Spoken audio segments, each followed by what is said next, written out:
Okay, next we have. What was this? Can I go to the toilet, please? Oh, yeah. Please, please, sir. Please, sir. Fucking hell, it's this coffee and this water.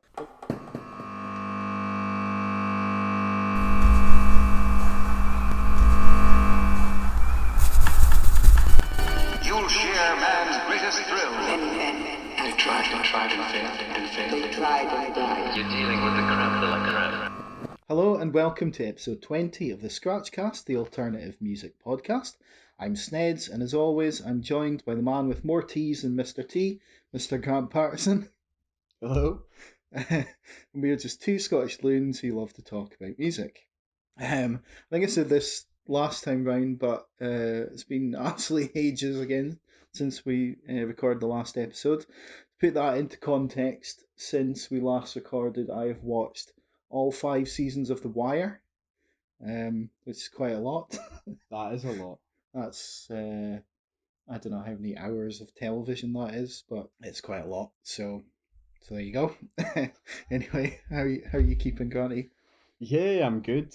Yeah, was isolating a couple of weeks ago, thanks to COVID, but luckily it never really came to anything.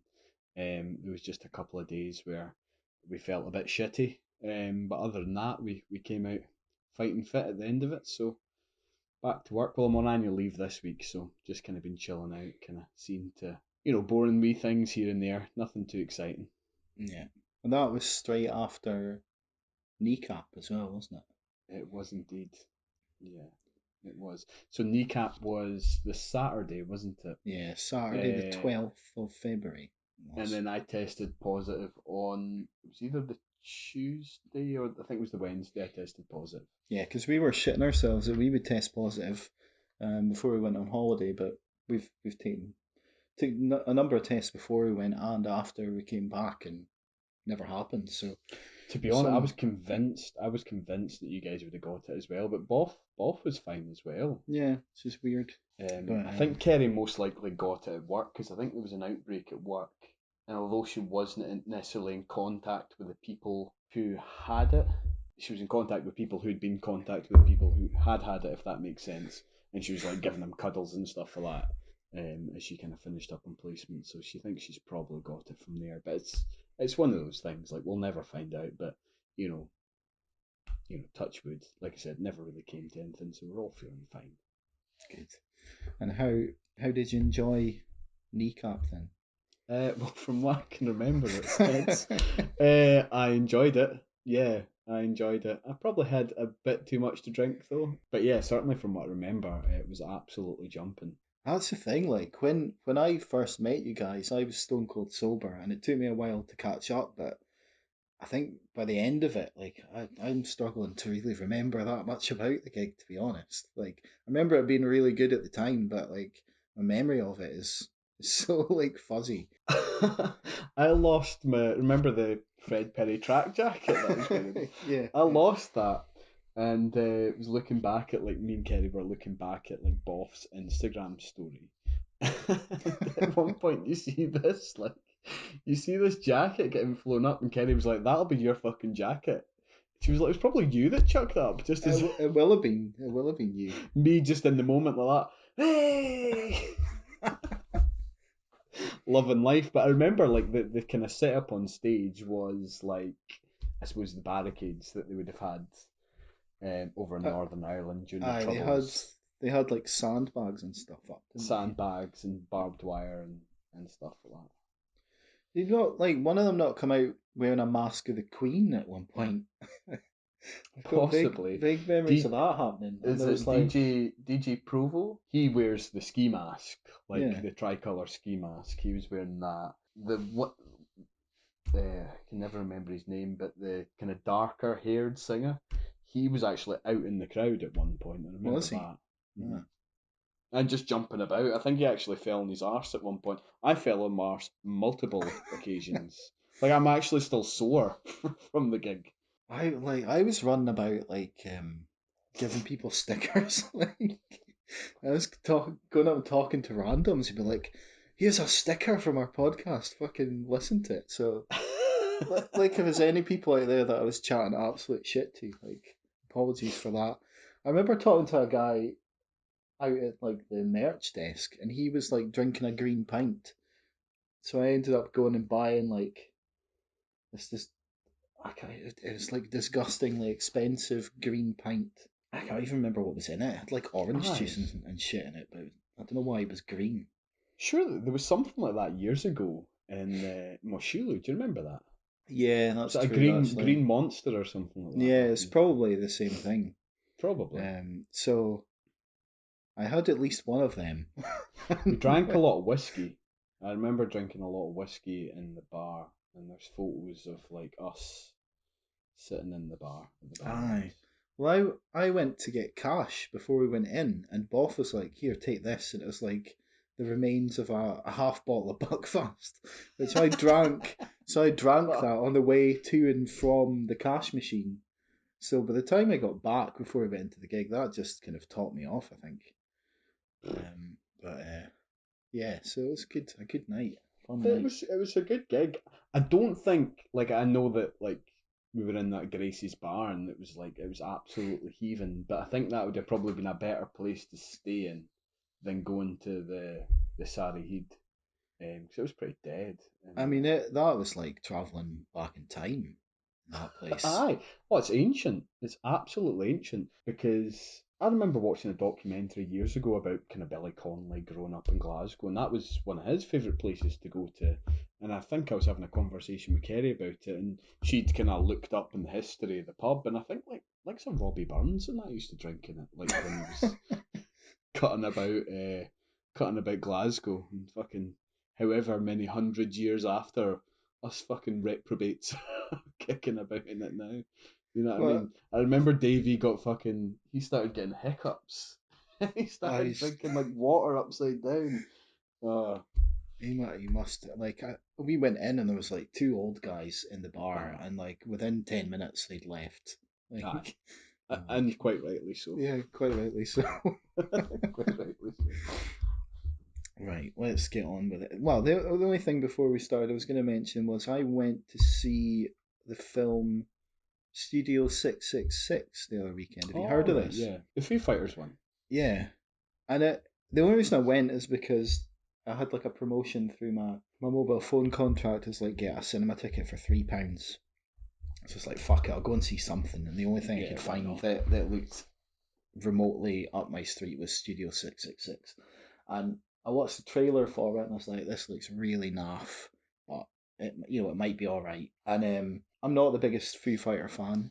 Like I like some of their older stuff, but pretty much all their newer stuff is just like a bit meh. But turned out to be really really good. Like it's so the premise is Foo Fighters are recording their 10th album, and the studio, their sort of manager or whatever, or the label manager or whatever, is all, like getting on their backs to get this album recorded. So they send them to like an old mansion in the middle of nowhere, where like this other band was like slaughtered while they were Right. recording their album, and it's basically like a comedy slasher film, but starring Foo Fighters as themselves, and like none of them are actors, but they do quite a good job of just I don't know, it's just like a dumb comedy. Like I mean, you've seen like Dave Grohl and like the Tenacious D film and stuff, and like Yeah. it's that kind of style of comedy. Tenacious D, the Pick of Destiny kind of Are they in idea. it? They're not in it, no, no. No, I That would have kind of been a thought they good. That might would have been be. a good like cameo if they had been, but Yeah. no, they weren't. It was I think there were some like cameos, like Lionel Richie was in it at one point. Like so, It's the quite whole random. the whole thing is like they go to this haunted house, and Dave's struggling to find inspiration to write the album, and he's like going through like old Foo Fighters riffs, and the band are like, "You've done this. You wrote those 20 years ago, and you can't." He's got no ideas, and he discovers this like evil recordings by the band that were there, and it's like this. And he basically gets possessed by a demon. But at one point, he's like trying to find the new sound or whatever. And he starts playing Richie's Hello, and Lionel Richie pops up and's like, you think he's gonna give him this like really big solid bit of advice, and he's basically like, fuck off, that's my song. Like don't, like, how dare you try and steal my song kind of thing. But it's just like, it's quite dumb humor. It's got a bit of a Scooby Doo kind of vibe to it, this sort of haunted mansion thing, and it's really like really gory, like a really gory slasher film at the same time. So I would recommend it. Yeah, maybe give it a look. Yeah, it was a pleasant surprise because I thought it was going to be like, And for £3, man. yeah, I thought it was going to be shite basically, but it was a pleasant surprise. But anyway, what else have we got here? Like, I've got a whole load of stuff on this metaphysical pinboard or whatever the hell we call it, and so the first thing that I've got here is, it's hot off the presses, as they say, and this came in just a couple of hours before we started recording this. So the band Muddy have released a new single from their upcoming third album. The album itself is called Emerald Hummingbirds in Turquoise Sassafras. I And don't the know why sing that's funny. I don't know what that word's just quite funny. Sassafras. Sassafras. Don't know why. And then the single itself is called The Kashmir Dwarf from Blue Giol. So there you go. I haven't listened to the whole thing, I have to say. I give it a quick listen. It's 10 minutes long, Yeah, it's a but long track. but it's pretty weird. But if you like that Muddy album we covered, then it's worth checking out. And George, I think it was George Haranoff, if that's how you pronounce his name, he said the album should be out in November, so we'll maybe cover that when it comes out. What else have we got here? Try Magi. We talked about them, the collective, the Lasso, Jordan Hamilton, and the Sasquatch. We talked about them on episode 18. They're working on a new album, and according to the Lasso on Instagram, they're apparently way better now and working with a very special vocalist. So I don't know who that vocalist is. Maybe another mellow music group artist, probably a rapper, but I think that'd be quite cool. I think their music's probably quite suited to hip hop. Yeah. And it's interesting that he said to me that they're way better now when I already gave their album a 10 out of 10. So we'll see how that turns out. What else? Spanish love songs. We reviewed them way back on episode 7. They've got a reimagining of their album Brave Faces Everyone coming out on the 14th of April. It's called Brave Faces, etc. And it's like a stripped back version of the album, stripping out some of the rockier kind of pop punk elements and making things a bit more ethereal and even a bit more sort of dancey. So that's out on the 14th of April. There are a few singles already out: Generation Loss, Optimism as a Radical Life Choice, and Dolores. They're all quite good, interesting at the very least. So, but no doubt fans of that sort of pop punk rock kind of side of things will be divided at these kind of reimagines of these songs. So keep an eye out for that. What else we got? A couple of things about Breaths. So Breaths have released a new album. It's called Though Life Has Turned Out Nothing Like I Imagined. It's far better than I could have dreamt. And it comes out less than a year after the debut album was released, which is pretty incredible given Breaths is a one-man band. So if you heard Lined in Silver, we talked about in the last episode, then you'll pretty much know what to expect. I think this one leans a little more heavily on that sort of shoegazy kind of black gaze sound, but if you're after kind of more of that sort of thing, then definitely check it out. Breath have also teamed up with the Swedish post-metal band Dim Wind to release the Seasons EP, which is coming out on the 15th of April. That is so a 2-track split EP. Both the songs are about 15 minutes in length, so that's why it's an EP and perhaps not like a double A side single or whatever. And it's got the kind of theme of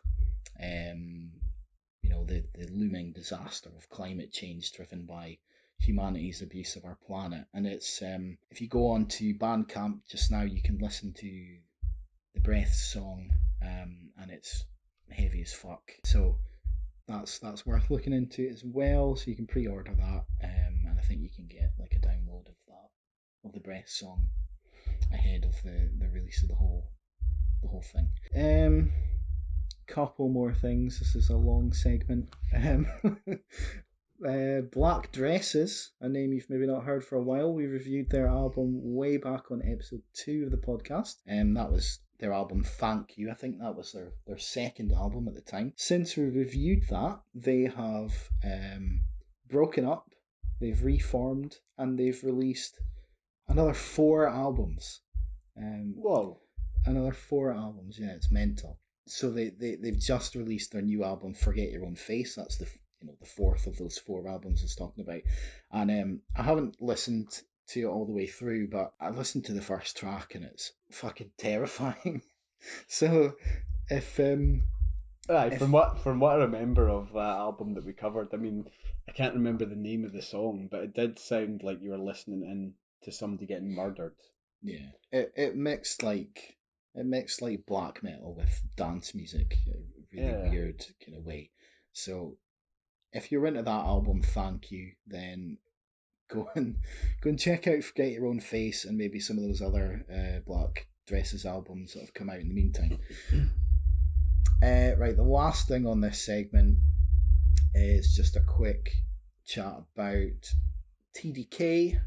We talked about their album Uspe on the last episode. They have since released a documentary of the recording of the album. It's basically a studio diary. With of sorts, isn't it? Like it kind of feels like, although obviously documents them recording Uspe, like it does kind of feel like a kind of form of weird art in and of itself.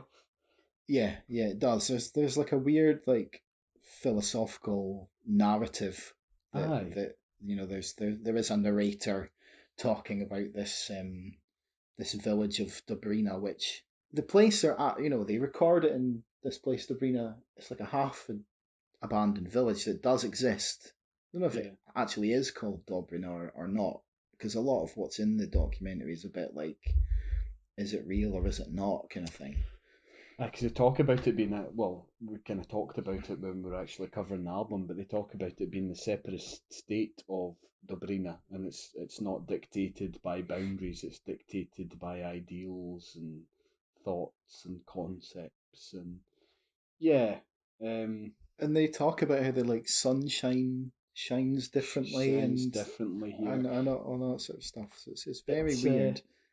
I mean, I think it gives you quite an interesting insight into how they recorded the album. I mean, I never realised that it was they'd managed to source a Canadian producer called Jesse. I can't remember his surname. And I think the album was kind of crowdfunded.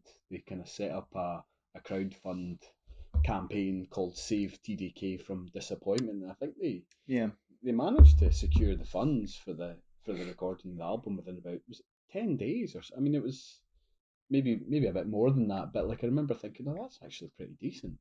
Yeah, and like it's pretty impressive just watching them go to these locations and record. Like there's a bit where they go into this old like a medieval church or something. They go, it's an old basically temple. Yeah, that's what it is. And they go in there and they record like the chanting vocals from Ni Govorum Ratsete. I think it's how you pronounce it. And like they go in there at like midnight and record that, and it's really cool. That was smart. Yeah, so it's just interesting to see how all these elements in that album sort of come together, and then they do that, and then they give it away to the producer, and he heads off back to Canada, and they have to wait like weeks for it to come back to actually see what the results are. They're kind of in this weird limbo for a little while. So yeah. There was loads of cats. Like I loved how there was just like cats everywhere, and like they would like subtitle the cats meowing, And I remember there's a bit where there's a dog, and it's like the dog's barking, and the subtitles is subtitle is barks in Bulgarian, Yeah, and I almost want that to be like a mistake. Like I think it's intentional. I think it's something that's purposely been put in there yeah. by by the band. But like I watched it on YouTube, and I just quite like the idea of it being like a fault within YouTube. Yeah, like an auto transcription, Oh like yeah, all translation. generated subtitles, barks in Bulgarian. Yeah, there is a bit in the credits that does say like the translation and transcript was done, like somebody did the translation and the transcript, so it is definitely Oh really? deliberate. But I just like there is a quite a bit of humor like deliberately placed in this documentary, so it's yeah, it's not a bad way to spend 48 minutes or Yeah, whatever it is. It's quite it's interesting. quite long, but it's funny because like although they're saying this kind of like like funny things, it's delivered in quite a deadpan way as well. Because I think there's kind of talk of like one of the band members like touching another Yeah, and yeah. There's stuff. some weird like homoeroticism Aye, discussions and like jealousy between members. That yeah. It's just it's that kind of, if you've watched any of these type of documentaries before, Studio Diaries and stuff, it's that sort of like banter you get between band members. It's almost like stream of conscience, stream of consciousness kind of nonsense, like back and forth. absolutely. So it's yeah, it's quite funny to watch, quite bizarre, but yeah, definitely worth a watch if you like that album Uspe, and you want to see a bit more of the kind of behind the scenes of how it was recorded and some of the personalities behind the music, then definitely worth checking out. Hmm. So that's pretty much, well, that is it for the pinboard. One thing I did want to mention though is if you haven't checked out our list of our favorite releases from 2021, feels like a long time since that that came out. You can head over to the headscratcher.com to check out that list. There's a whole load of great. Well, there's two separate ones. There's like a list of songs, which is basically a playlist, and then there's a list of EPs and albums. So go and check those out and see if there's anything that vibes with you. Most of the albums we covered on the podcast, so there are a few big ones that we added in, like the Turnstile album and a few others. I don't know if there's anything that you had that didn't quite make the cut for that, or was it pretty much I think it's pretty much everything we covered in the podcasts. To be fair. yeah? Like there were a couple that I was kind of a little bit torn about whether I should put them in or not, and one of them was Limp Bizkit's new album, Still Sucks, which I found myself towards the end of the year at least listening to a lot. About like sort of 8 out of the 12 songs on that track album were pretty good, and then maybe about 6 of them were actually like proper like Limp Bizkit bangers. So I really enjoyed that album, but I ultimately decided not to put it in because there were better albums. There's another one that I didn't put in, and that, but I'm going to talk about a little bit about that later on, so there's no point bringing it up here. Anyway, after all of that, what have we got for you on the rest of this month's show? On our single swap, we're discussing I Know I'm Not Easy to Like by Amsterdam's indie popsters Pip Blom, and Working All the Time from experimental pop, hip hop and R&B singer Xenia Rubinos. On Submission Corner, we review the self-titled EP from Austrian post-indie punk outfit Genie, and discuss the single Hate Mail from Edinburgh's outspoken funk punk band Radio Fury. And finally, our album selections for this month are Animorphs, the sixth studio album from chaotic Norwegian punk band Honningbarna, and the latest album, The Lightness of the Dread, from Scottish singer-songwriter Michael Timmins, who hails from East Kilbride. So two very different albums there indeed. let's just get on with the episode then and move straight into the single swap. So as always on every episode we give each other a song to listen to for our discussion on the next podcast. And on the last episode I gave Grant Working All the Time by Xenia Rubinos, and Grant gave me I Know I'm Not Easy to Like by Pip Blom. As usual, I've done a lot of talking, so do you want to just kick things off with Working Yeah, All the man, Time? I'll start. So, as Snedds quite rightly said there, he gave me Working All the Time by Xenia Rubinos. Not too sure of its release date. I think it was the 13th of July. All the singles seem to be like taken out of Spotify and just left the album in, but I think it was the 13th of July as far as I Aye, could well, figure out.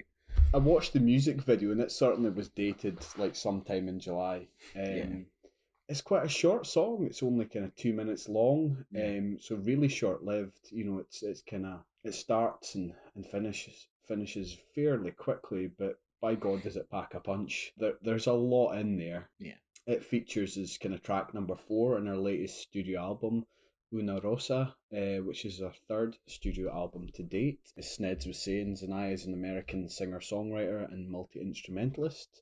According to her Bandcamp page, she takes her sound from a wide palette of influences ranging from Caribbean rhythms and beat music to minimalist and indie rock influences, and serves it up in a beautifully delicious and soulful punk aura, which I think is a pretty apt description, if indeed this music can be described or defined or categorized. You know, I think it kind of defies explanation or categorization. As with a lot of the kind of songs that we cover, or a lot of the music that we cover, I've kind of described it as opening with this almost kind of stuttering, almost jarring electronic trills and flourishes, which is kind of juxtaposed with wordless yet really soulful vocalizations from Zanaya, before she actually starts singing slash rapping at around the kind of 10-second mark. I found it interesting that her kind of lyrics and her vocals almost mimic those kind of stuttering electronics, as if they were kind of stuck in some sort of loop. She kind of repeats the odd word here and there, and for my money, it kind of felt as if it was kind of mimicking, you know, what was happening with regards to the kind of instrumentation. Then at around the kind of 40-second mark, the song kind of morphs into this almost 80s electro pop synth soundscape, which for me sounded kind of almost reminiscent of Geist's, you know, Parasites, or kind of that kind of Blade Runner feel to it. And then, you know, we've got this kind of pre-chorus, which is kind of really quite good, really quite engaging. There's this kind of vocal refrain of "I'm working all the time." But as I said, there's so much depth and texture to it. I mean, there's male vocals in there. There's an air horn that goes off at one point, and it is that proper, what I think has now became that kind of comedy air horn. I'm not going to try and do it because I've tried to do it when I was explaining it to Kerry, and I don't know what. Wah, Sounded. wah, wah. It's not even close. Yeah, I can't do it, man. Like, but you know what I'm talking about when I kind of talk about that kind of almost comedic, you know, air horn sound. That's in there. Um, It's like a trope of like a certain kind of hip hop as well. Aye, there's like, I've described it as another female vocalist rapping in there as well. Sounds almost kind of childlike. It kind of reminded me a bit of Yolandi Visser from Die Antwoord, a wee bit. I wondered if it was just her own vocals It could very well like be. like modulated with some sort of auto tune kind of thing, and just changing the pitch of it possibly. It could very well be. I certainly think that kind of pre-chorus chorus section really stands out as part of the track. Yeah, I yeah, really enjoyed it. The video is really fun as well. If you're to watch the music video on YouTube or wherever else you kind of choose to watch it, particularly during that kind of pre-chorus bit, which she kind of segues into by going like, and then like, you know, the kind of the pre-chorus chorus thing starts up. Um, there's this character kind of dressed in a kind of blue suit who's just kind of like firing money at her. yeah. It's really quite cool. He's actually got like a gun as well. Like she's just kind of like napping at one scene. She's kind of napping underneath a tree, and then like he comes up behind her with this gun that's just kind of firing money at her.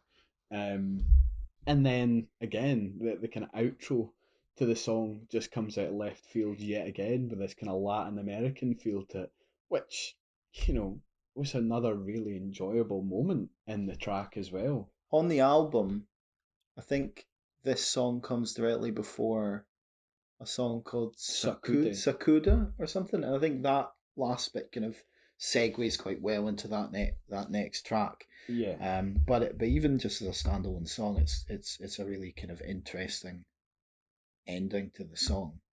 I mean, this song's like I'd never heard of Xenia Rubinos before, and I'm not really sure where or how I first heard this song, but it kind of just immediately struck a chord with me because of how weird weird it is, and it's got that kind of like her vocals are almost like 90s early noughties kind of R&B, like Yeah. sort of like I've kind of mentioned Destiny's Child here, and there's that kind of style of singing in her vocals, and like you said, there's those kind of awkward blasts of air horn and sort of grimy hip hop beats and off kilter electronics that come in, and I just always amazed when artists can take all these sort of disparate elements and somehow make them into something cohesive, because on paper it should be a complete disaster, but somehow they managed to make it all work together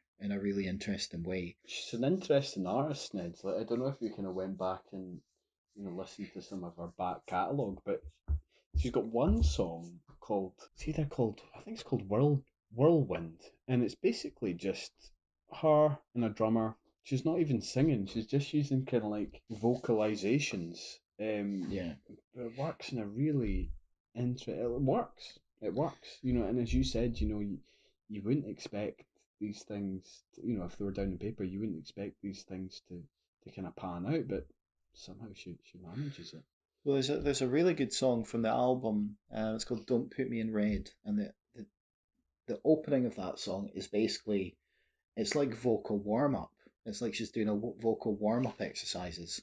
So it is just like these vocalizations, and it goes on for ages, and it goes on almost too long, and then it kind of goes into this really sad, like really affecting, quite emotional song, and it's really really good. But yeah, just even doing something like that is really quite impressive. You know, the sort of audacity of just being, oh, I'm just going to do a sort of Yeah. vocal warm up exercise to begin this song is quite clever. I like on working all the time where it moves into that section where you've got the air horns and stuff. You've got this sort of unknown rapper comes in and he starts shouting, "Keeping it 100," and like Yeah.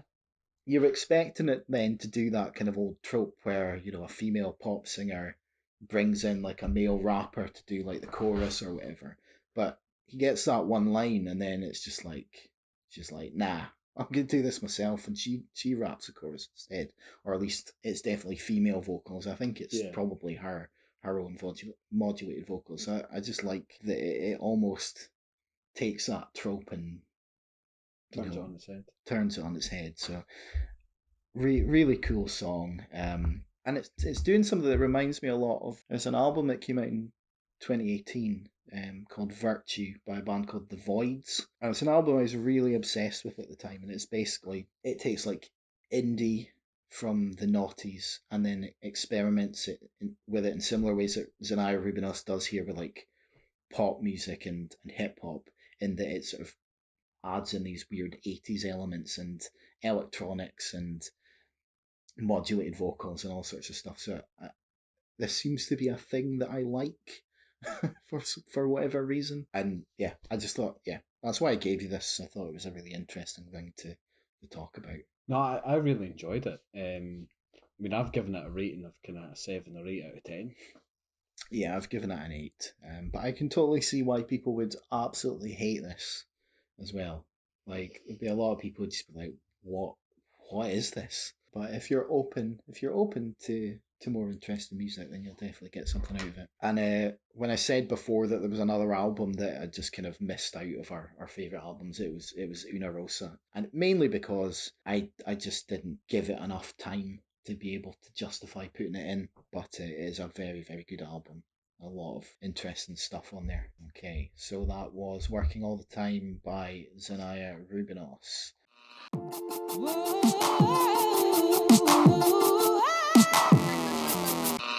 I'm just a lover, I don't want to fight, but you keep putting me in cages every day and night. And it was my day. I've been working all the time. I've been working all the time. Keeping it 100. I'm gonna get this paper, make it sooner or later.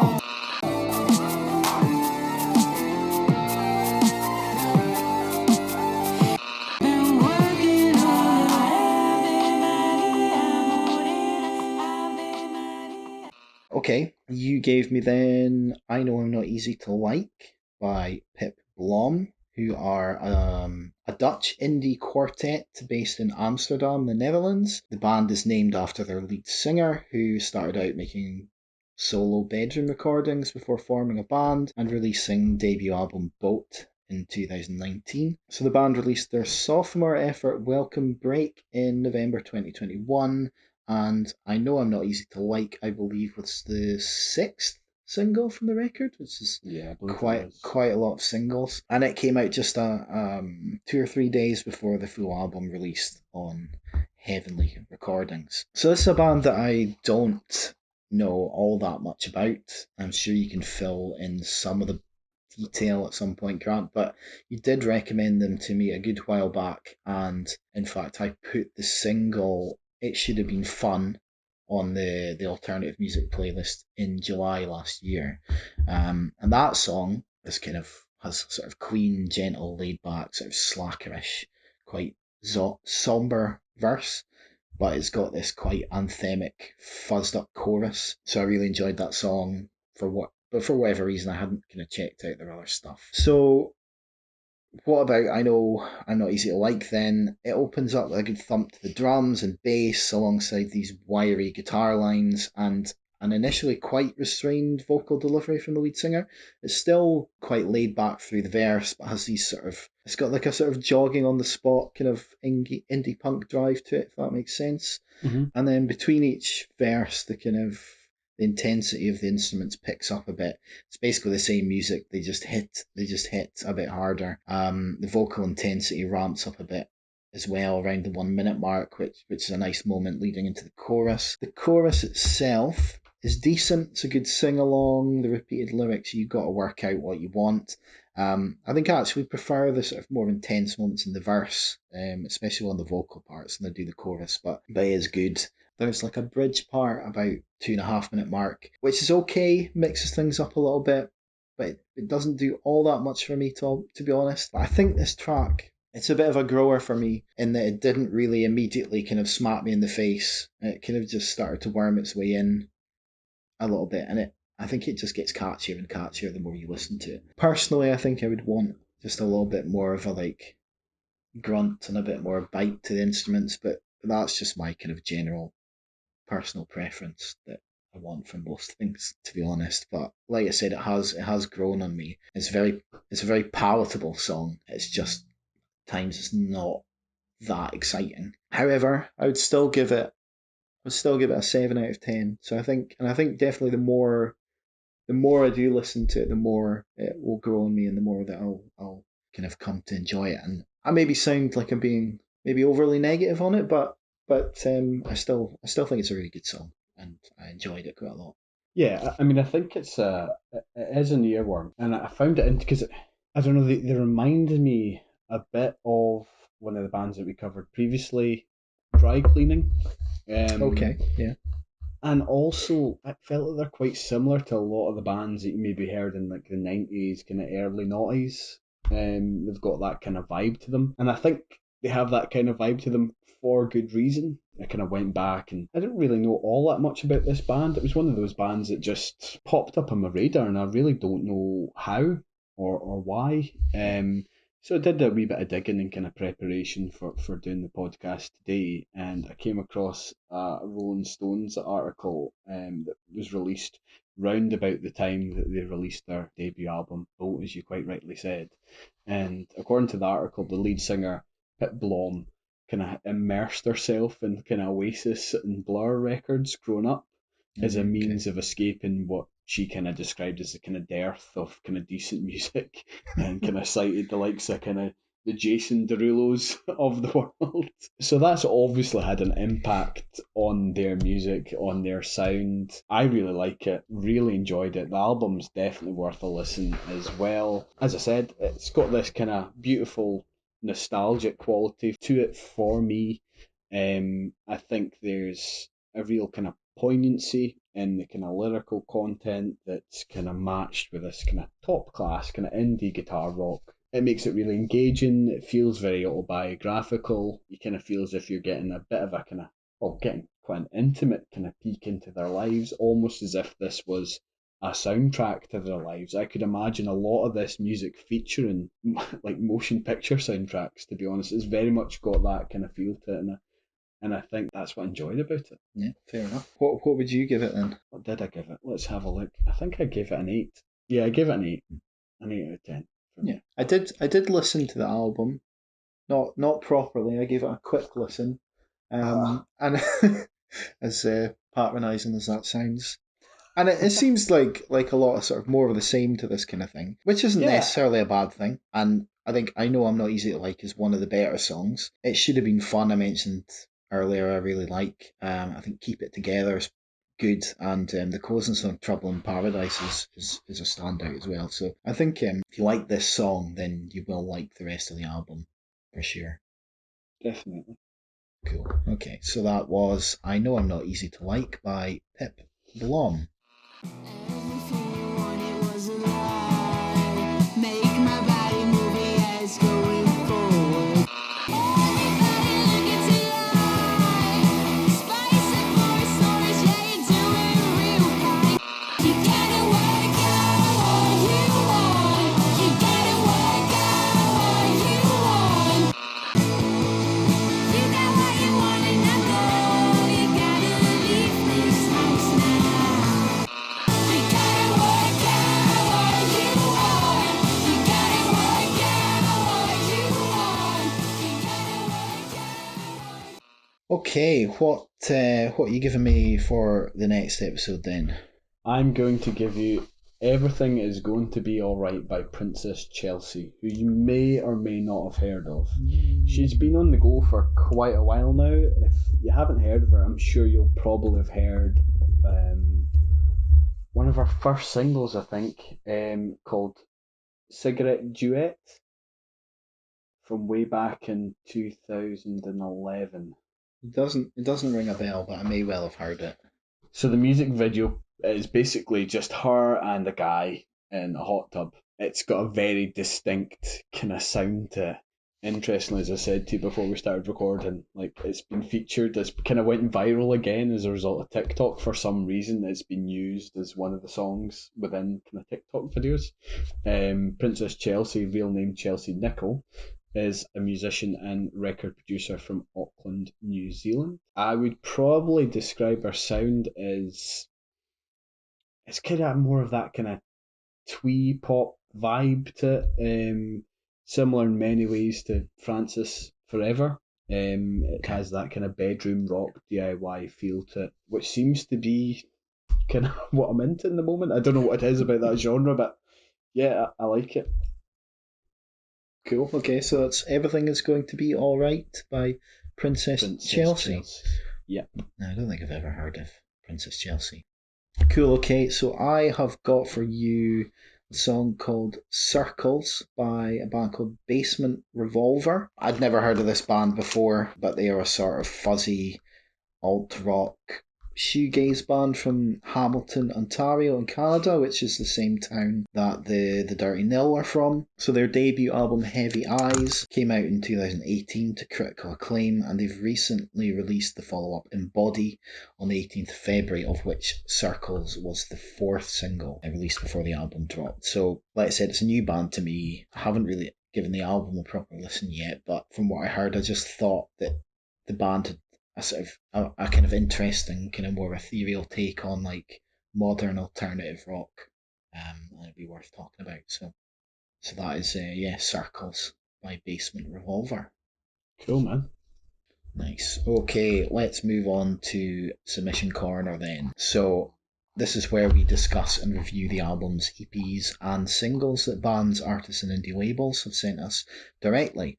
If you're listening and have something you'd like us to hear, then you can send it over to us at theheadscratcher@outlook.com or direct message us on Facebook, Instagram, and Twitter. So, first off, we are talking about the self-titled album from Genie. Do you want me to go for it? Yeah, go on then. So Genie, as Snedds said, was released last year on the 3rd of December on Laser Life Records. Contains 6 songs and it's approximately 23 minutes long, so quite short, just under half an hour. It's the band's debut album. The band themselves are a 4-piece outfit from Vienna, Austria. They're self-described post-indie punk band that explores themes such as the destructive nature of addiction, as well as coming to terms with the incurable illnesses of loved ones in relentlessly honest German spoken word. 2 of the songs from the album, 7J and Zug, have been made into music videos which are available online on YouTube. Both songs, I would say, are wrought with emotion. However, 7J, which I've came to realise stands for 7 years, in particular features footage from old home videos, and we're given a bit of an insight into the background of the song and I believe the lead singer's kind of personal circumstances. So in this song, those themes of the destructive nature of addiction and incurable illnesses are kind of fleshed out a bit more. It kind of details how he unfortunately lost his mother to cancer at the age of 7, and his father turned to alcoholism as a kind of way of coping.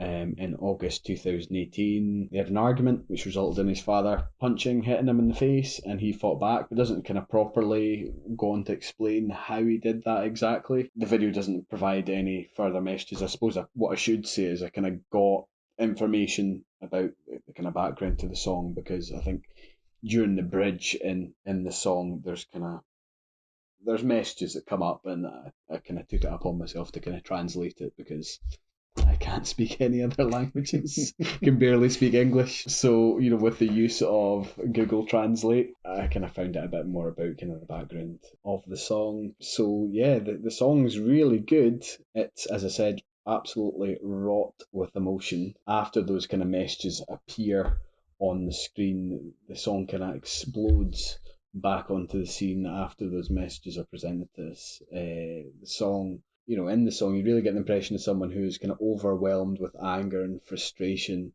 The song has this kind of raucous, kind of bold and brash kind of feel to it.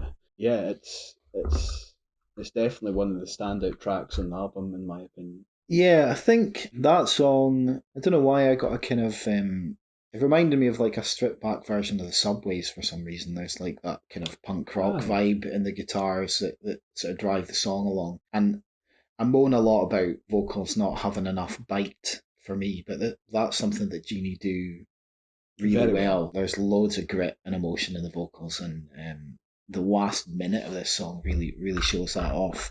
I think it's, you mentioned those kind of themes of substance abuse and destructiveness of alcohol and incurable diseases and that sort of thing. And because the vocals are in German, that doesn't translate through in the lyrics because neither of us understand German, but there's loads of emotional depth to the music and the intensity and the delivery of the vocals that comes across really strongly, which I think is really impressive. And the band have they list like influences among the likes of Touche Amore and La Dispute, which makes sense kind of given the topics they're singing about and that kind of post-hardcore kind of indie punk style of instrumentation they've got going on there.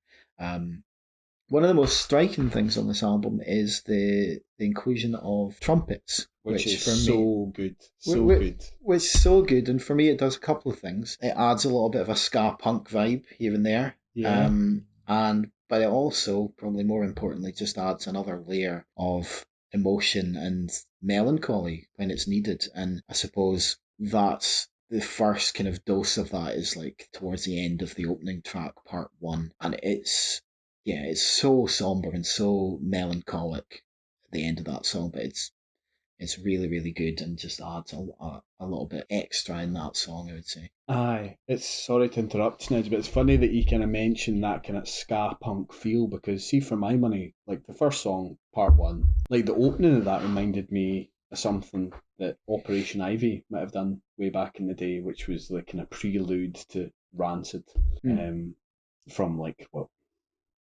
80s or something. It just kind of opens with this really infectious guitar riff, which I've described as just that becomes emboldened with that trumpet that you mentioned, and it's an absolute belter. And then, as you said, that kind of melancholic feel towards the end, I've described it as kind of being beautifully tender, and I think there's a lot of moments like that throughout the course of the album. It's a really quite an evocative piece, I would say. Yeah, there's a lot of like sad moments, a lot of really, really angry moments as well. And yeah, there's a lot of good stuff on here. I mean, Zug, the second track, continues on kind of where the opening track left off with that kind of melancholic mood, and the way the kind of vocals and the anger in the vocals surge in that song is really, really engaging. And there's a good kind of stomping like instrumental section in the middle of the song, and then again the kind of more sad kind of element of the trumpets coming towards the end. You've got part two, which kind of it brings back elements from the opening track. There's a bit of a reprise of similar melodies in the trumpets, and it just feels similar in tone and theme to that first track. I really like the way the vocals are layered in that song. The drums are brilliant in that song as well. They're really hard hitting, and yeah, I think everything about a lot of these songs is really memorable. And I think you've mentioned 7J before, which is the fourth track, so I'm just going to skip over that. But Yeah. Track 5, Dry Vort, a bit more slower paced, at least at the start. It's a bit more spacious. It starts to pick up some pace towards the end with some really good kind of squealing, rasping guitars. And there's a really cool sort of spiraling guitar lick that comes in around the 3 minute mark that I was really into. And the end of the song reminds me a little bit of like Brand New's Deja Intendu. Yeah, that's exactly what I've got here in front of me. Yeah, I mean, I love that album, so anything that sounds like it really sort of pricks up my ears, I suppose. Yeah. And then you've got the last track, September, which kind of just does a really good job of like rounding out the album. It does, it combines all those elements that are elsewhere on the album just in a really satisfying way. Yeah, I like that kind of vocal refrain of September, September towards the end. It's so angst ridden and desperate. Its delivery, I would kind of love to know a bit more of the background of that, and to be able to understand would be good. But as you said, you know what I mean. Like I think the fact that the fact that neither of us kind of speak German, that doesn't take away from your appreciation of the album at all. You know what I mean? As you said, there's so much character in the instrumentation and the kind of vocal delivery that it's a really stand up album. Yeah, I like the fact that they don't try to do anything like too complicated. They kind of do what they do, and they do it with conviction and confidence, and they do it well, and that just all those elements that they put together just tick a lot of boxes for me. And yeah, like you said, the language barrier isn't really a problem for me. Aye, I mean, I've kind of described it here.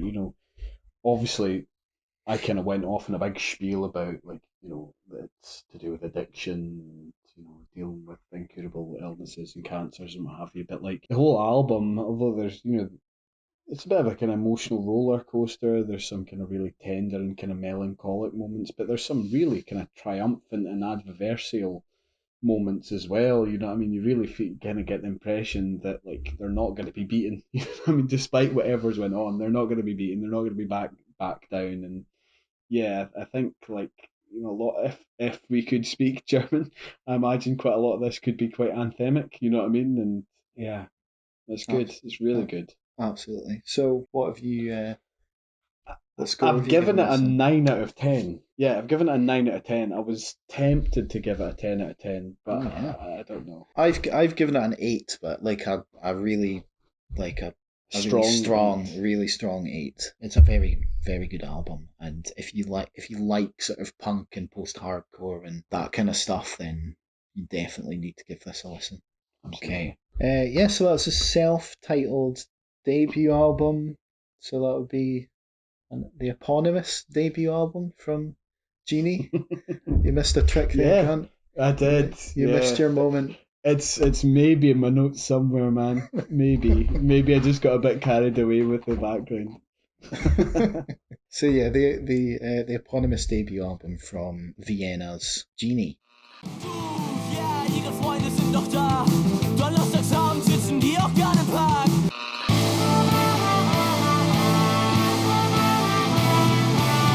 Weil ich keine Meinung habe und andere gern verbiegen. Du wartest auf den Zug, hast keine Hoffnung. Oh ja, 15 Jahre alt, Genie das Mädchen mit. Nur die Qual mich zu kränken, wollen alles überdenken. Sind wir uns doch ehrlich, was hält denn das Leben schon parat?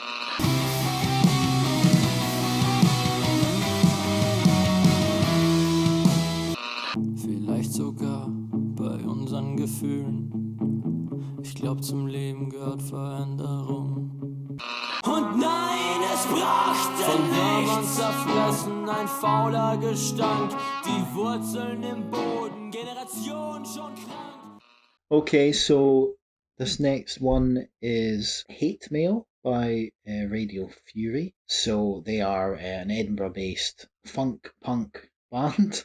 And they sent us their single Hate Mail with the tagline, "It's Radio Fury time," which is a confident way to begin. Declan, the band's vocalist, sent us their debut single Hate Mail, which is a furious punk song about the tabloid press and the wonderful impacts those guys are having on the world. That's pretty much taken word for word from the email. So straight away, this sounds right up our street. And I also like the way Declan signed off his email with "Come for the fury, stay for the dancing," which is a nice touch. So Hate Mail is immediately very Rage Against the Machine-esque. It's got that kind of funk rock, rap rock feel to the musicianship and the vocals, and a level of social awareness to the lyrics. I'd say the bass lines also have a bit of a Chili Peppers vibe, and that kind of funk bounce is ever present. There's definitely some like Tom Morello guitar shit going on there too, which is always cool to hear. Like, there's some pretty cool guitar licks on here as well. There's a bit about 1 minute 40 in that reminds me of the Ghostbusters theme tune for some reason. Yeah. And then there's other moments where I found myself imagining if you put the right kind of guitar tone on it, it would sound a bit like Korn. Yeah. And I suppose there were some, there are some elements of new metal, and especially with the rapped vocals, but it's definitely more on the kind of rockier, punkier side and closer to Rage Against the Machine than it is anything else. It's definitely not Zebrahead. No. It's funny. I mean, you've pretty much said verbatim what I've got here in front of me, man. Like, I don't know what I had it in my head. It was going to be like a hardcore punk band, post-hardcore punk band for some reason. I don't know why I thought that, but yeah, I was kind of pleasantly surprised, as you quite rightly said. I mean, I was instantly put in mind of early Chili Peppers, kind of circa freaky styly kind of Catholic schoolgirls rule era. Definitely a bit of Rage Against the Machine in there as well, especially with regards to the kind of singer's vocals, who, as you quite rightly said, kind of almost like kind of talk raps, really kind of punchy punk rock riffs and licks in there. That kind of tonal change about the kind of 30-second mark definitely took on more of a kind of new metal vibe, and yeah, I've written here, reminded me of like Korn. I've got a feeling there was a bit of stylophone in there as well. Like, I think towards the end, I was just like, you were mentioning kind of Tom Morello guitar play. I was like, there's a bit that sounds like a stylophone. Do you know what I'm talking about? What's a stylophone? Do you know what? Is it like a stylophone? Like, do you remember? Like, it's like a box. It's like a box, but we would have been. I mean, it won't be that. I mean, if it is, kudos to them. But we would have been probably too young to remember it. It was a bit before our time, but I just remember like Wolf Harris was he was a big proponent of it. Like I don't know if it was his gig or if like he was just kind of rolled out to promote it. But I went searching for what they were, the name of what they were, and you used to be able to get this. It's kind of like a box, maybe about that size, and it came with like a kind of pen, like a wee stylus. And I think like you can get them with like Rolf Harrison's face on them. Oh no. Maybe not anymore, obviously. Maybe not, no. But yeah, I mean, I enjoyed it. I did kind of feel as if I had a kind of real kind of did have a bit of a kind of demo DIY feel to it. You did kind of feel as if they were kind of in the room there with you. You know what I mean? Which is quite cool. So yeah, I enjoyed it. Yeah, I think it's cool to hear something sort of similar to Rage Against the Machine because they still feel like a very unique band, even like I don't know how many Almost years later, untouchable. 30 years later or whatever. And Yeah. the bass bounces, the guitar crunches, the drums kick, the vocal lines like support an empire built on lies and hate mail, your hatred drives the sales. They're all delivered quite convincingly. So Absolutely. it's quite refreshing to hear this kind of thing. It's interesting you mentioned sort of DIY production. I was kind of I was thinking I'd like a little bit more oomph from the production, but it's a debut single. It's when you look at it like that, it's really quite decent. Oh, I don't think that takes anything away from the song. That was just the kind of Mm, overall kind of vibe that I got. yeah.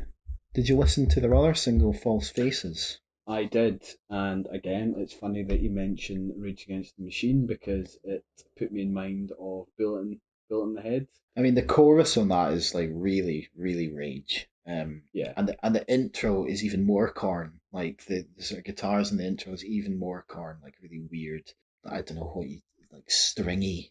I don't know how you describe it, but it's very sort of what's the song where the bullet is like flying through the air and the I video don't is know. like Yeah, it's Freaking Unleashed, is it not? yeah, freaking Elise, like the sort of the opening guitars on this reminded me a little bit of that. See, it's funny you say that because it was that bit that reminded me of Bullet in the Head. You know that kind of pulse and Yeah, electronic yeah, yeah, sound that it kind of opens with, and then the bass. The bass is great in both songs. yeah. It's true. It sounds fantastic, and I think it was just the combination of those two that kind of put me in mind Bullet in the Head. Yeah, the Um, on False Faces particularly, the sort of interplay between the guitars and the bass is really, really funky. Like really cool. So yeah, as far as Hate Mail goes, I think I would give that an 8 out of 10. I'd say. I think it's a strong yeah, track. I think that's fair to say, man. I would say that I preferred False Faces Oh, did to. you? Yeah, I did prefer False Faces to Hate Me, but There was both are good both are tracks. really good tracks. I think I preferred Hate Mail. There were a couple of like weird vocal bits like on False Faces I didn't quite like so much, but yeah, they're both really strong tracks. Yeah, so Actually, I quite liked his vocal. It's funny because I preferred his vocal delivery in False Faces. I found like the repetition of the odd word here and there just at the end of kind of some of the verses. I found that like a really interesting kind of technique. I really quite enjoyed that. I found that really effective. I thought there was a real groove and kind of funky kick to the chorus that you couldn't help but kind of bang your head along to. The bridge section around the kind of I think just before the kind of 2 minute marks really sweet. I think it gave the guitarist and kind of the bassist a real opportunity to kind of showcase their musical prowess. I think it's that part started off really, really strong. It did lose a bit of its bite towards the end, but overall, yeah, I preferred False Faces to kind of Hate Mail, and I mean, I think it'd be interesting to see what these guys come out with, especially because they're such a new band. There isn't really all that much don't have really all that much of a what's the word you'd use. like an online presence or whatever. Yeah, they don't have all that much of an online presence. I looked at their Facebook page and saw that they played Bannerman's Oh pretty yeah, recently. okay, I think maybe cool. at the start of February. And the stuff that they sent over to us, I think part of that was a video of them playing Bannerman's in I think it's False Faces that they're playing actually. Oh, nice! I missed that. I need to go back and look at that. I think, yeah, I think like a even an EP of this sort of thing would be really quite fun. Yeah. So I'd be interested in hearing that. Nice. Is it fair to say we came for the fury and stayed for the dancing then? Absolutely. I was thinking of. But the thing is though, it's exciting. Like we've said this a few times about some of the bands we've covered, like See Starry, for example. Like it kind of makes you. It makes you excited for live music again, doesn't it? Like I would love to see these guys in Bannerman's or fucking, I was going to say Pan's Labyrinth, Banshee's Labyrinth, somewhere like that. Like would be fantastic. You know what I mean? Yeah, I was thinking to myself that that we came for the fury and stayed for the dancing would be like an amazing metalcore beatdown, like on like a metalcore song. They'd be like, "We came for the fury and stayed for the dancing," like Yeah, even just a call and answer between the crowd would be quite cool, actually. Yeah, I know that's never going to happen because they're not a metalcore Well, band. you never know, man. But you never know. They might pivot into the saturated genre of metalcore. Anyway, so yeah, Radio Fury, Hate Mail, and indeed False Faces, both really good tracks. So make sure you check those out.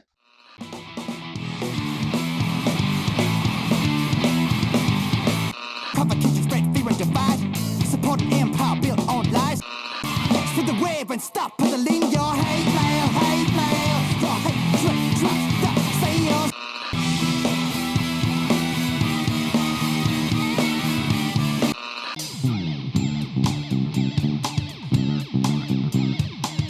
Sticks and stones are getting old, but the words they never seem to leave it or weave. False faces, false faces, false. Which one will ya get to see?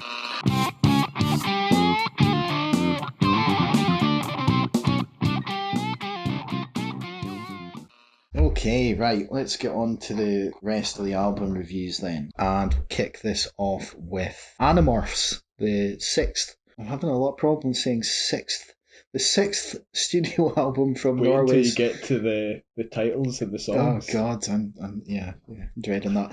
So yeah, Animorphs is the sixth studio album from Norway's Honningbarna. Do you remember the Animorphs out of interest? Yeah, I think I had some Animorphs toys, possibly. But maybe not. Maybe a bit too old for it. But I certainly remember watching it on telly. See, I don't really remember the show that much. I remember the books. I had quite a few of the books. Animorphs. It's like the opening track. Yeah. Oh no. Yeah, it was a series of books by Beast Wars. Oh, maybe. So there's a series of books by K.A. Applegate, and it had like basically all the covers were like a picture of like a like a teenager, and it would be like transforming from an animal to a human, and like all the books were like from the perspective of a different character. It was like from their first person perspective. I remember them being really good. I don't remember anything about like what happened in the books or anything like that, but they would transform from animals to humans and vice versa. They were animal morphers. You see where the name comes from. Clever. So that's how that worked. It's a bit like Transformers, but like biological rather than like robots. Yeah, I think that's why I was thinking of Beast Wars, because sure, it was like the animal versions of Transformers. So it'd be like, I can think it was like a rhino or a warthog that turned into a Transformer. Yeah, probably. Like there was like a mechanized warthog. Yeah. There was like the Dinobots as well. Like if you remember them. Anyway, there was a TV show as well, which I don't really remember. And just out of interest, I looked up the like intro sequence on YouTube, and it's really shit, like hard rock song for the theme music. And one of the main actors is the guy who played Iceman in the X-Men films. His name's Sean Ashmore. He's recently in like Amazon's series The Boys. I've never seen that, but it's like a R-rated superhero show. Yeah. But what was of more interest to me was that he's the main character in the game Quantum Break by Remedy Entertainment, who are the developers of like the Max Payne and Alan Wake games. And So he was like the main character, and you played as him. It was like a weird time travel story. And the villain in that game is the guy who plays Mayor Carcetti in The Wire. So there's an interesting connection with my binging of The Wire there. So that's the only reason I mentioned it. So anyway, let's talk about the actual album. So I mean, this is another band that I've only just discovered. And they're fucking good. Like, Yeah, really, yeah. really good. Yeah, man. I think the fact that they're on their sixth album is kind of like we're basically hitting them when they're like they've mastered their craft essentially. Yeah. They're essentially a hardcore punk band, but with a bit of a twist. They sort of do this thing where they sort of jump effortlessly between like blasts of hardcore and like sort of joyous indie punk anthems, and like mixing hardcore riffs and throat shredding vocals with these like noodling guitar lines and like radio friendly choruses pretty much. And much like Genie, who we mentioned before, they sing in their native tongue, and it's a native dialect from the city of Kristiansand on the south coast of Norway. I've been to Kristiansand. Have you? Yeah, it's quite nice. It's funny you mention them being from Norway. I sent this over to one of our mutual friends, and I was like, "Have you listened to the album?" And he's like, "I don't know. Did I listen to it? Which one was that?" And I was like, "They're Norwegian, like the Norwegian punk band. And have you listened to it?" And he's like, "I'm not too sure." And I'm like, "I think you would know." The one where they sing? The one that they sing in Norwegian. I was like, nah. So he hasn't listened to it, but he's missing out. He's missing out. He's absolutely missing out. It's a fantastic album. But yeah, the reason I mentioned Genie there was just, we can't understand the lyrics, but again, the sort of performance of the band is so good that, it doesn't really matter. Like I said, this is a band at the top of their game. It's like confident, self-assured. It channels the experimental spirit of classic Refused, the abrasive attack of early Death from Above 1979, and some of the more interesting moments from bands like The Strokes. I'm thinking stuff like more like Reptilia, that kind of sort of thing that the Strokes do, rather than their sort of more croony kind of stuff. I think there's a heavy kind of idols, slaves vibe to a lot of the songs here as well. Yeah, that kind of noise punk kind of thing, definitely. And Dits actually reminded me of that band that we covered a wee while ago as well.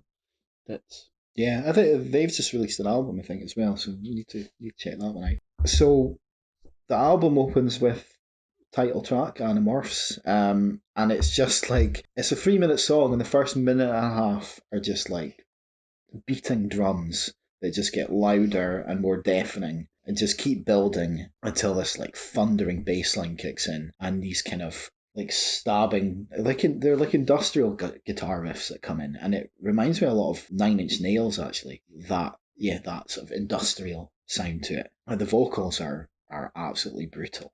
Like you get those the gang shouts of Animorphs are really like, it's one of the few bits that I can actually join in with because I can pronounce the words that they're singing. Yeah. So that's it's a really good way to open the album. It kind of starts, I suppose. I've written like the lyrics, Animorphs, the gang vocals, as you said, initially start off as quite kind of monotone, almost kind of nonchalant, but it does build an intensity until the point where it's, as you said, he's absolutely screaming out of the top of his voice. It's pretty punishing.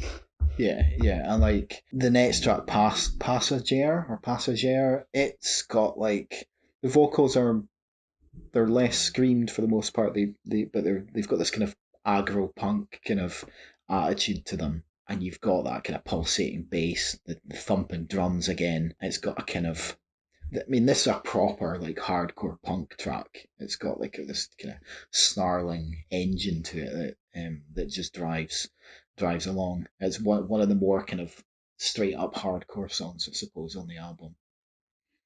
The bass on that song is great. Like, I just love the tone that they managed to get on the bass. It feels really kind of fast and loose. That was one of the singles that they released from the album, as far as I understand it, like back in, I think it was November. And this bass then carries on to the third song, which was probably one of my favourite songs on the album.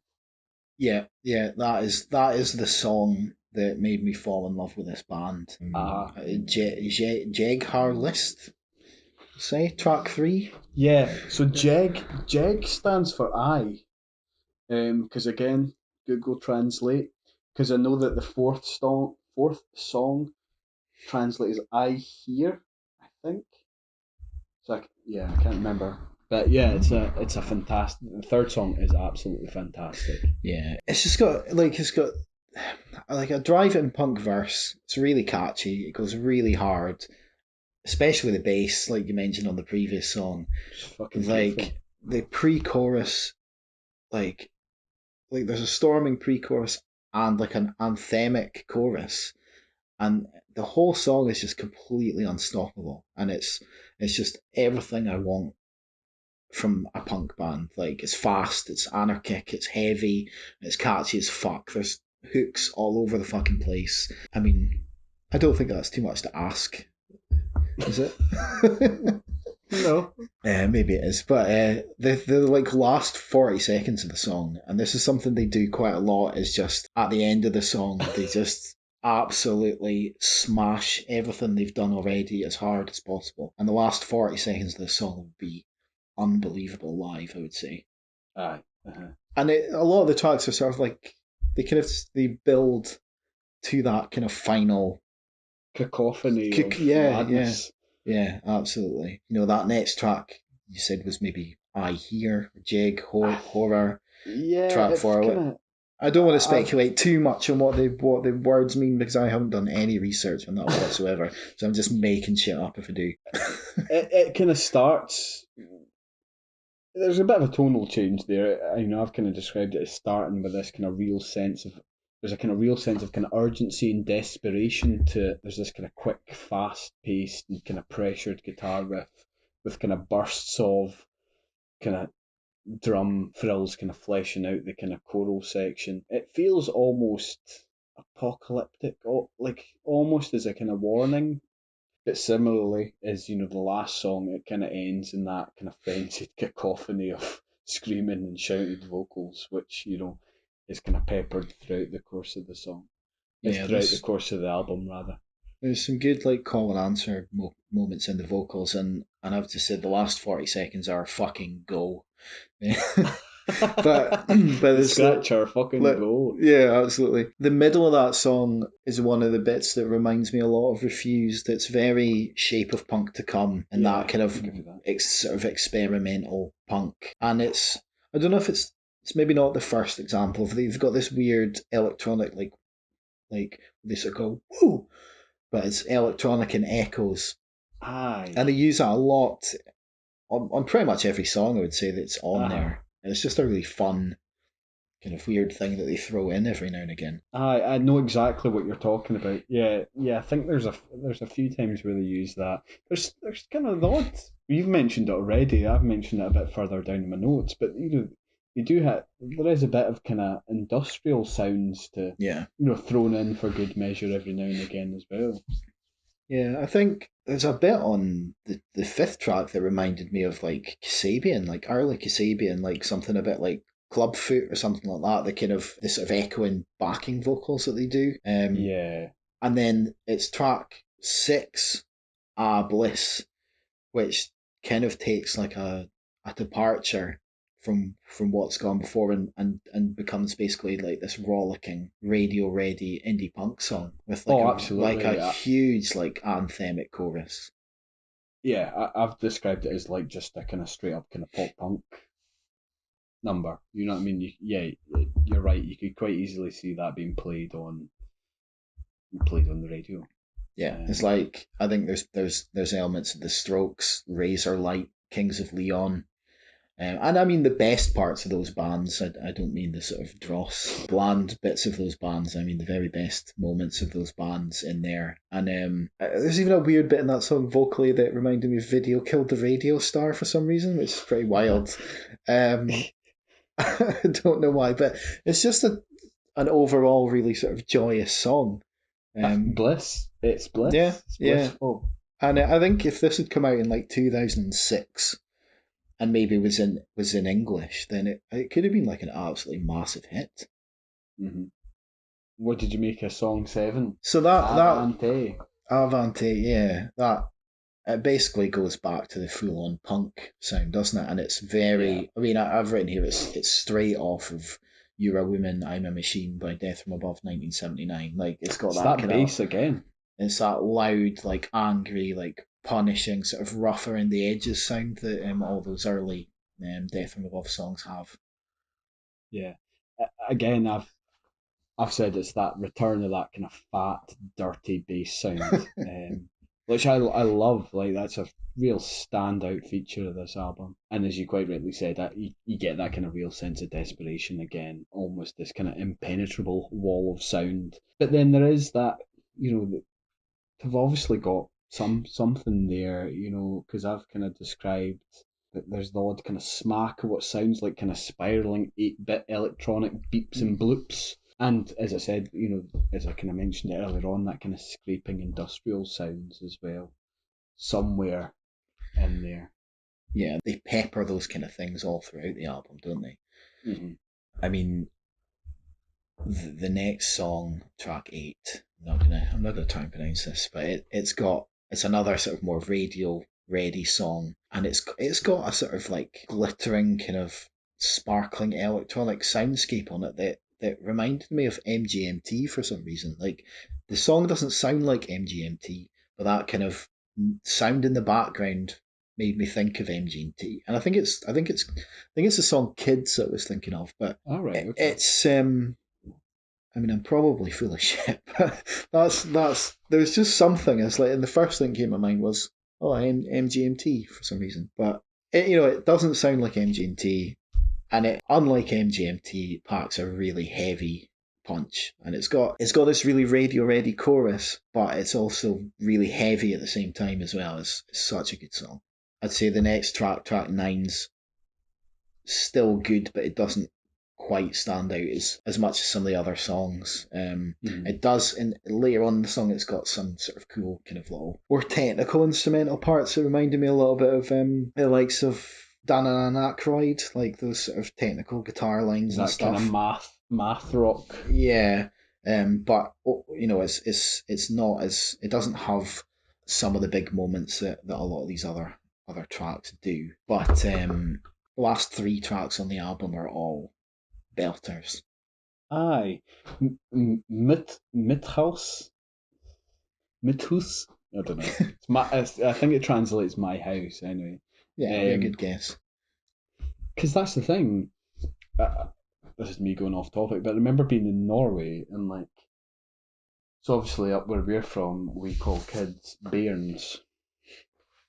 And their name translates to the honey children. So Barna sounds very similar to bairns, and I think there must be a connection there, because I think I remember seeing a nursery, and I think it was like Barnahus or something like that, and Miguel was like, "Yeah, that's the nursery." I was like, "Okay." The Bairn House. I think there's quite a few similarities between Scottish words, or at least Doric words maybe, and Scandinavian words as well. Yeah. There are some, I think, quite a lot of similarities actually. You wonder if how we say fit, far, and fan, as opposed to what, where, and when. You wonder if that in itself, the F rather, using the F rather than the W, you wonder if that's almost Scandinavian origin, because it almost sounds like it, doesn't it? Yeah, absolutely. Yeah. I'm sure somebody's written a paper on this. They absolutely will. You'd be able to find out. University of Aberdeen or something. But anyway, sorry. The 11th song, My House, which I think that's what it stands for.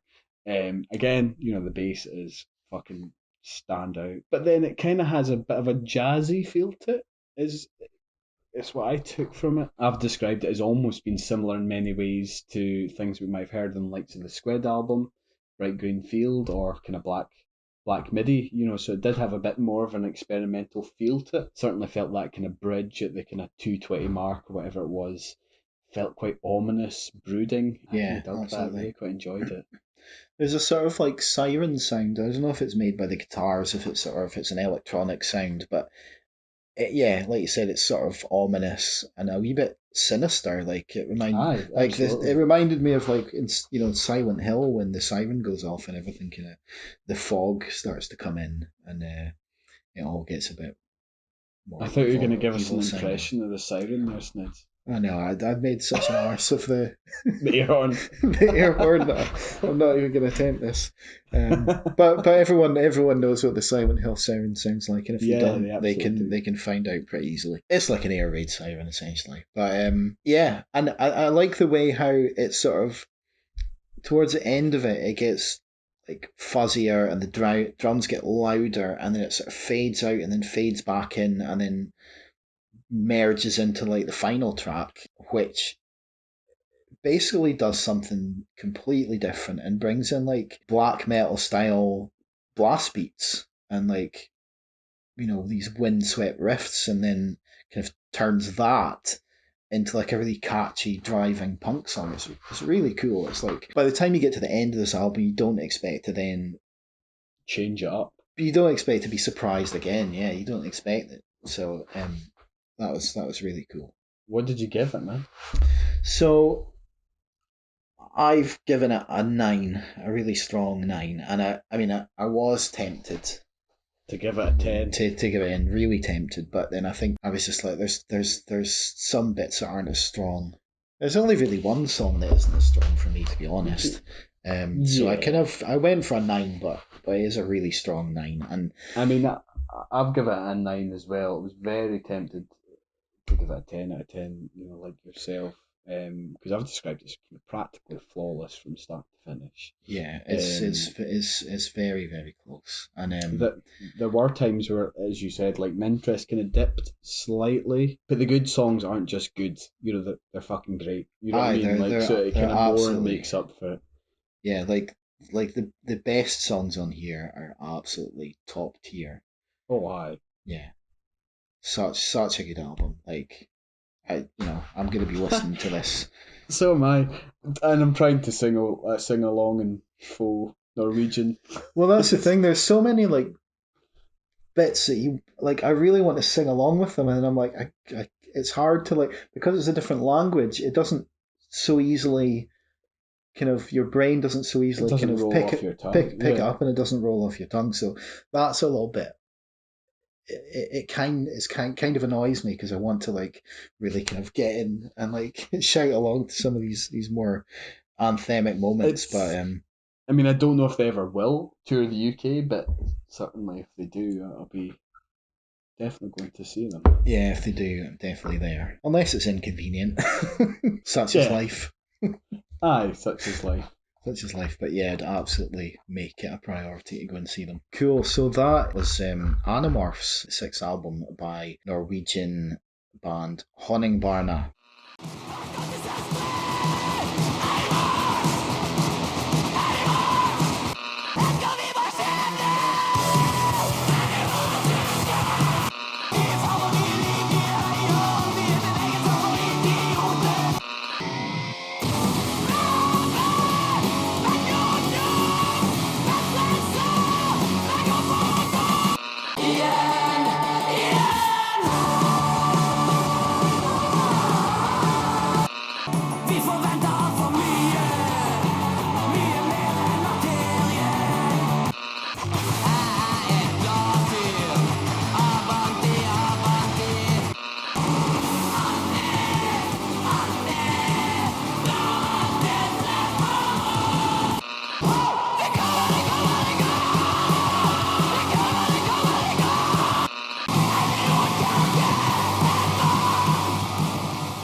Okay, let's move on to the final album then, and this is something completely different, and it is the Likeness of the Dread, the latest album from East Kilbride's Michael Timmins. I think that's his 2nd album, It is. following the debut released Bone Coloured, which was released in 2018. Were you aware of Michael Timmins before? No, I wasn't. No, me neither. It was one of Fiona Liddell's New Music Friday story posts that she does. I think she'd put one of his songs on there and also that his album was out. So I went and had a listen and thought it would be worth covering. So like I said, it's very different from basically everything else on this episode. It's very stripped back. It's more. I mean, a lot of the stuff on here is quite personal, but this is more stripped back. I think some of the songs were inspired by the passing of his father. It's full of these lush instrumentals, sort of ethereal sounds, and the vocals are delicate and tender. And he's got a sort of light Scottish twang that comes through in the singing voice. What's your general feelings about this? Yeah, I think it's hard not to fall in love with this album. I've kind of described it as kind of being beautifully melancholic. It's intimate and raw, as you said. It explores a lot of the kind of themes of kind of grief and death and dying. It was inspired by the passing of his father, which is obviously a theme that's kind of peppered throughout the course of the album, but maybe kind of more explicitly explored in maybe the last couple of tracks, which are entitled kind of 10 Days Before You Die and Cardiac Arrest.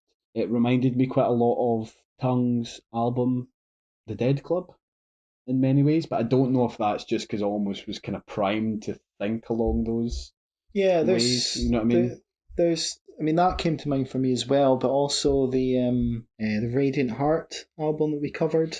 That came to mind as well while I was listening to this. It reminded me of Daughter as well. I'm not that familiar with Daughter, so yeah, Daughter, wee bit kind of Fleet Foxes as well to a certain yeah, extent. a little bit of that, yeah. And I've said, in my notes that it feels almost reminiscent of a kind of different era of music. But yeah, really, really enjoyed it. He's playing live this month, actually, as a matter of fact. He's playing King Tut's on the 26th. So if I'm free, I might get my arse down there. Nice. But yeah, I really enjoyed the album. Like I said, I think it's difficult not to fall in love with this album. I kind of love how he's able to kind of mesh this really kind of sparse, ethereal soundscapes with, like, I've written like with common or garden things and phrases, such as in the third track, for example, theatre, with lyrics like "Take me through your theatre," which sounds quite evocative and emotive and what have you. And then the next line, or the next few lines after that, he's saying like, "Have you checked the electric heater?" And that feeling, the feel of that song in particular, I think although it references kind of living in a tall story, for me just kind of conjures up some of the images of living in some of the old cold tenement flats that I've lived in over the years in the kind of midst of a kind of cold, dark, wintry night. But yeah, the album is really evocative, really moving. I think it's great. Yeah, I think it's great. Like on the second track, Empty Room, that's one of the songs that really struck a chord with me. And I think there's a little bit of that kind of sort of frightened rabbit magic in there. It's like it's a sad sounding song that somehow manages to still sound uplifting, and partly through the kind of sort of gorgeous musicianship and like these complex guitar lines. I think there's a bit of woodwind in that song maybe, and there's some piano, and that's one of the strongest songs on here for me. And I get what you're saying about the lyrics. I found it quite difficult to like unpack a lot of the lyrics on here, but I just like the way they sound in general. I found it difficult to sort of decipher what the meaning was behind a lot of the lyrics, but they just sound really good. Yeah, I think Factory Tax. I can't remember what number track that is on the album, but I think track that 5. is it track number 5. I think that in that song in particular, he really gets to it really gives him an opportunity to kind of showcase his kind of vocal range and ability. I've described that as another kind of beautiful number. It was one of the kind of standout tracks for me, as was Crowds Below. It has this kind of really infectious little kind of muted guitar riff that complements his vocals again really well. There's a really kind of subtle drum beat which only really kind of ramps up a gear towards the end of the song, where we get that kind of vocal refrain of him singing "I'm Another Room" over and over, which for me was a kind of really big moment in the song. And in the album as a whole. I love that number, and that song in particular is one that I've been going back to listen to time and time again. I like there's quite a sort of catchy, jaunty kind of hook in that song. It's repeated a few times that I really like. The main songs for me on here are as I said, Empty Room, Catching Light. Mostly the guitar lines from that song. I just can't get enough of them. And Mercury Stills, I think the vocals and lyrics are really engaging on that. And at the end, it sort of changes up and brings in this kind of really moody, deep bass sound, and you get a little bit of fuzz to the guitars as well. And I think the last three tracks are really strong as well. Like on St Andrews, there's this good vocal line, tell me you've just fallen asleep, tell me you're just trying to sleep this one off, which is really like heartbreaking. And again on, I mean, 10 days before he died and cardiac arrest, like I think the first time I heard 10 days before he died, like I found that almost as affecting as some of the stuff on Ghosteen.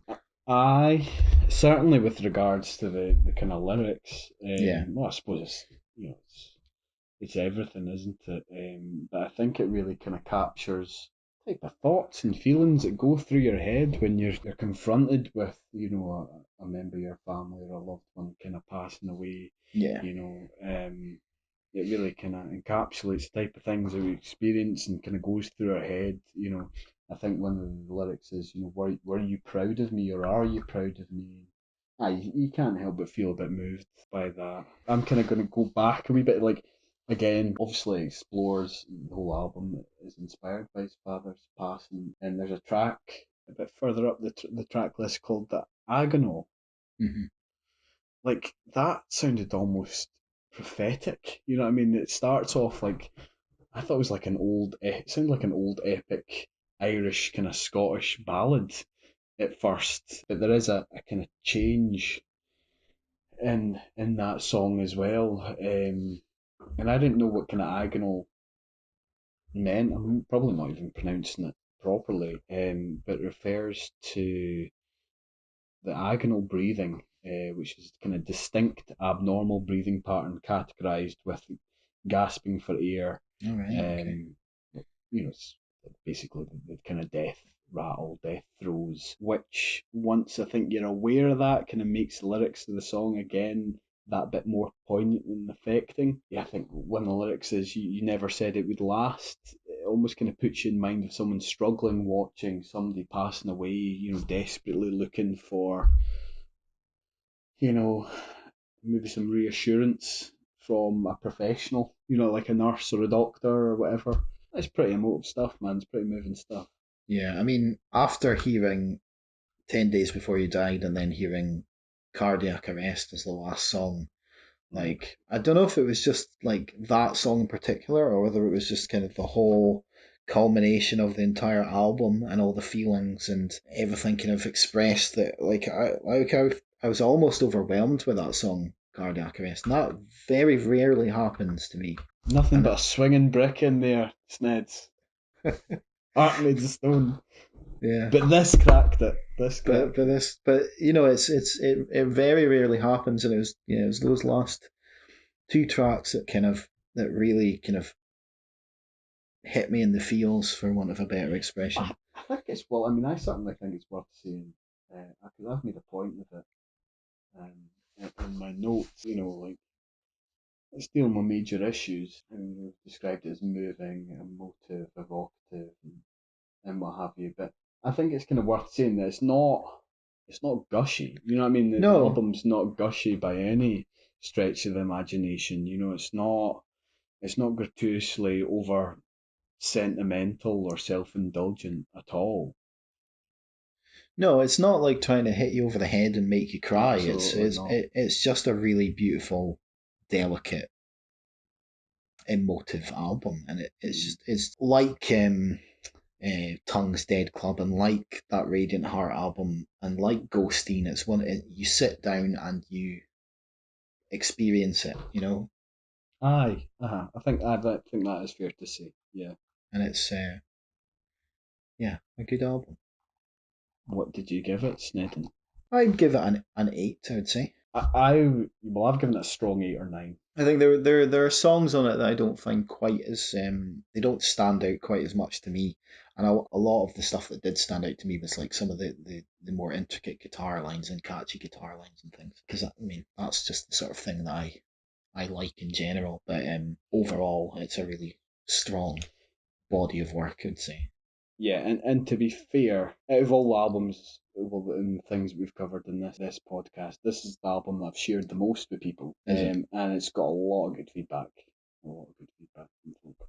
You know, it's despite the subject matter, it's an easier listen than Haunting Hon, Barn. Hon, Haunting Barna. Like it sort of scalps you in the face. It's, Drop it's a kicks you in the face yeah, it's a smack to the jowls. It's from a and this Viking kind of Jarl. yeah, and this kind of washes over you a bit more, doesn't it? It sort of envelops you. I think you're right in that, in what you said there. It's almost an album to be experienced, much in Yeah. the same way as kind of Ghosteen and what have you. I think that's right. Nice. So that was The Lightness of the Dread by Michael Timmins.